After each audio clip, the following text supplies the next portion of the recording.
ابتدا ہے رب جلیل کے پاک اور ببرکت نام سے وہ جو کل کائنات کا مالک ہے۔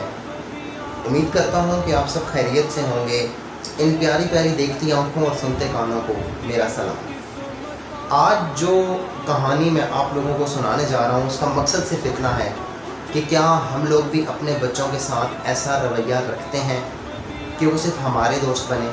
بینگ اے پیرنٹ، آپ کبھی یہ سوچئے گا ضرور کہ اگر آپ اپنے بچوں سے دوستی نہیں کریں گے تو برے لوگ آپ کے بچوں سے دوستی ضرور کر لیں گے۔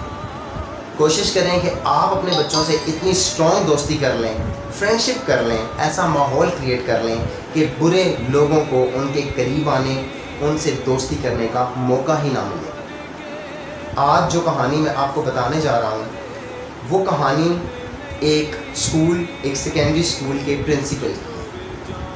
وہ کہتے ہیں کہ ایک دن میں نے اپنے اسکول کے باہر دیواروں پر یہ لکھوا دیا کہ دیواروں پہ ہر طرح کا اشتہار لگانا یا کسی بھی طرح کی اسٹیٹمنٹ لکھنا منع، تاکہ دیواریں گندی نہ ہوں۔ پھر وہ کہتے ہیں کہ میں ایک دن اسکول گیا تو صبح میں یہ دیکھ کے حیران رہ گیا کہ میرے اسکول کی دیواروں پہ جگہ جگہ پر گندگی ہے، جگہ جگہ پر پینٹ سے عجیب و غریب طرح کی تصاویر بنا دی گئی ہیں، جگہ جگہ پر عجیب و غریب طرح کی اسٹیٹمنٹس لکھ دی گئی ہیں، یعنی مختلف رنگوں سے ان دیواروں کو خراب کر دیا گیا۔ پرنسپل صاحب کہتے ہیں کہ میں پریشان ضرور ہوا۔ اسکول لگنے کے بعد جب معمول سے اسکول چلنا شروع ہوا تو میں نے چند ٹیچرز کی ذمہ داری لگائی کہ پتہ کیجئے کہ یہ کس کی حرکت ہے۔ کچھ دیر کی محنت کے بعد، کچھ بچوں کو پوچھ گچھ کرنے کے بعد یہ بات سامنے آئی کہ وہ بچہ جس نے یہ حرکت کی ہے وہ ہمارے ہی اسکول کا ہے۔ بچے کو بلایا گیا، بچے سے پوچھ گچھ کی گئی، بچے نے یہ مانا۔ تھوڑی سی سختی کے بعد وہ اس بات کو مان گیا کہ یہ حرکت دیواروں کو گندا کرنے والی میں نے کی۔ پرنسپل صاحب کہتے ہیں کہ میں نے اس کو ڈانٹ ڈپٹ کی اور ساتھ ہی اس کو اس کے والد کو بلانے کا کہہ دیا۔ میں حیران ہو گیا کہ دوسرے ہی دن اس کے والد بروقت اسکول میں حاضر ہو گئے۔ اس بچے کو بلایا گیا، اس بچے کو سامنے بٹھا کر میں نے یہ سارا واقعہ اس کے والد کو بتایا، اور تب میری حیرانگی کی انتہا نہ رہی کہ جب اس والد نے اس بچے کو تھپڑ مارنے یا گالی گالم گلوچ کرنے کے بجائے صرف اتنا سا کہا کہ میرے بچے اگر میرا سر فخر سے بلند نہیں کر سکتے تو جھکانا نہیں تھا۔ بچہ اتنا سخت شرمندہ تھا کہ نظریں جھکائے باپ کے سامنے کھڑا رہا۔ اس پیرنٹ نے یعنی اس والد نے پرنسپل صاحب سے معذرت کی۔ یہ پرنسپل صاحب کے بقول بات ہے کہ اس والد نے معذرت کرنے کے ساتھ ساتھ اسی وقت ایک اچھے رنگ ساز کو بلایا، کال کی، رنگ ساز کو بلایا، ساری دیواروں کی حالت دکھا کر ایسٹیمیٹ لیا۔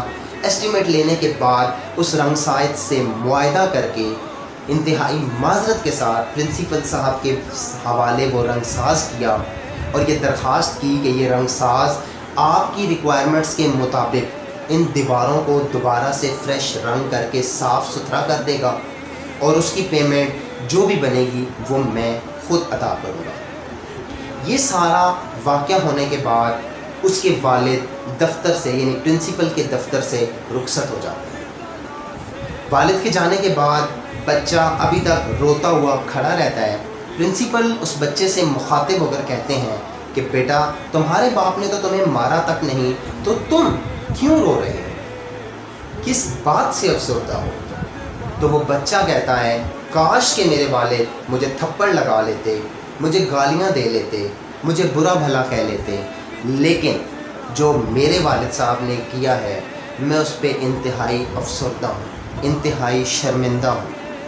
تو کہنے کا مقصد یہ ہے کہ اپنے بچوں سے دوستی کیجیے، اتنی دوستی کیجیے، اتنی اچھی دوستی کیجیے کہ برے دوست نہ بنیں، اور اس اچھی دوستی کا فائدہ یہ ہوگا کہ آپ کی وہ چھوٹی سی بات جو اس باپ نے نفسیاتی طور پہ کی، یعنی اس بچے کی نفسیات کو ٹھیس پہنچا دی، جب یہ کہا کہ بیٹا میرا سر فخر سے بلند نہیں کر سکتے تو میرا سر جھکانا نہیں تھا۔ وہ بات اس بچے پہ اس تھپڑ سے زیادہ اثر کر گئی۔